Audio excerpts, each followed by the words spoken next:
Ang lakas at kapangyarihan ng salita ni Jesus ay hindi nagbabago mula noon hanggang ngayon.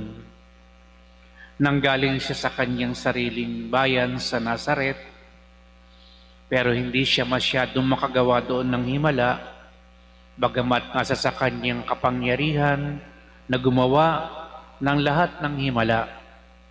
Pero ngayon pumunta siya sa Capernaum, isang bayan na teritoryo ng mga pagano.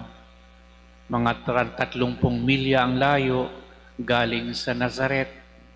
Dito'y medyo matagal-tagal siyang tumigil dahil ang mga tao, kumpara sa mga taga-Nazaret, mas bukas sa Panginoon at sa Diyos. Kaya heto, may isang taong inaalihan ng demonyo doon sa sinagoga. At ito'y patotoo na ang pananalig ng tao at ang pagtugon ng tao sa Diyos ay malaking bahagi ng paghihimala ng Diyos. Kung sa Nazaret ay halos walang nagawa si Jesus na milagro dahil sa reaksyon ng mga tao sa kanyang mga ginagawa, kakaiba ang reaksyon ng mga tao dito sa Capernaum. Sabi ko nga, mas bukas sila sa mga panukala at ipinapahayag ni Jesus. Kaya naman, hindi matatawaran ang ginawa niyang himala at ang mga tao ay nanggigilalas kung saan kinukuha ni Jesus ang kapangyarihang ito. At sila'y totoong naniwala sa kapangyarihan ni Jesus at ng Diyos na sumasa Kanya. Sa ating simbahan, mga kapatid, sabi ko nga kanina, ang kapangyarihan ni Jesus o ng Diyos ay hindi nagbabago. Magmula noon kay unang Pedro, ang pundasyon ng simbahan, unang Santo Papa, hanggang ngayon.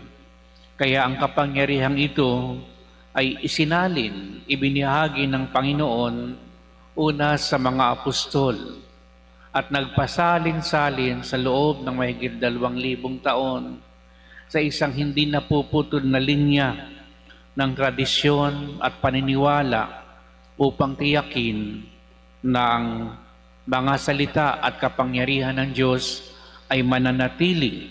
Kaya kung noon ay may himalang nangyayari, may himala rin sa panahon natin at sa hinaharap.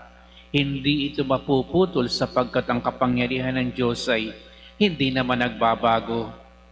Ang pwede lang magbago ay ang reaksyon nating mga tao. Kung tayo maging katulad ng mga taga-Nazaret, walang himalang mangyayari sa buhay natin. Pero kung tayo higit na magiging bukas, tulad ng mga taga-Capernaum, may mga himalang pwedeng gawin ang Diyos sa atin. Depende na lamang kung paano natin tatanggapin ang Kanyang salita at ang Kanyang kalooban. At ito, mga kapatid, ang mabuting balita. Kailanman hindi magbabago ang pag-ibig ng Diyos sa atin. At kung tayo tutugon lamang ng tama sa pag-ibig na ito ng Diyos, maraming pwedeng himalang mangyari sa buhay natin.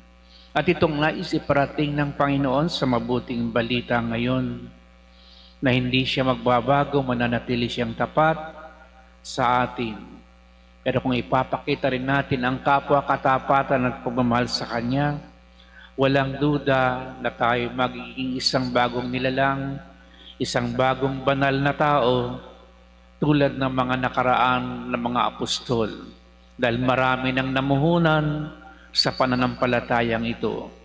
Kung bakit hindi maputol-putol ang linyang ito ng pagsasalin-salin ng pananampalataya ay dahil sa pundasyon na mabigat, mga taong nagbuwis ng sariling buhay at panahon, kakayahan at talento upang manatili ang isang autentiko na mensahe ng Diyos para sa ating lahat. At sa mga taong nagpapanggap na sila'y may kapangyarihan sa maraming bagay, isa lamang ang dapat nating pakinggan, ang kapangyarihan ni Jesus sa ating buhay sapagkat yun lamang ang totoong kapangyarihang pwedeng panghawakan ng tao. Kapag magkiklaim ang isang tao na siya ay totoo, ang kanyang mga claims ay hindi matatawaran, karaniwan ito'y malaking kasinungalingan.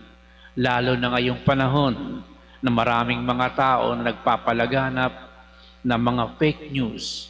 Ginagamit ang social media upang i-claim na sila ay mayroong otoridad sa ganito o sa ganyan, na sa totoo naman ay ginagamit lamang nila ito para sa kanilang kapakanan.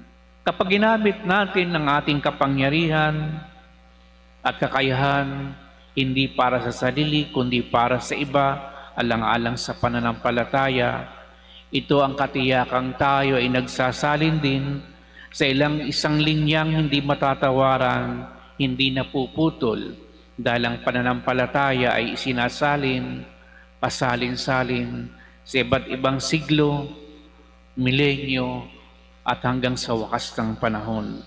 Kaya maniwala tayo mga kapatid sa kapangyarihang ito ni Kristo at tulungan tayo kapag tayo bumabagsak at nanghihina, nandoon ang lakas at kapangyarihan ng Diyos. Yan ay ayon kay San Pablo.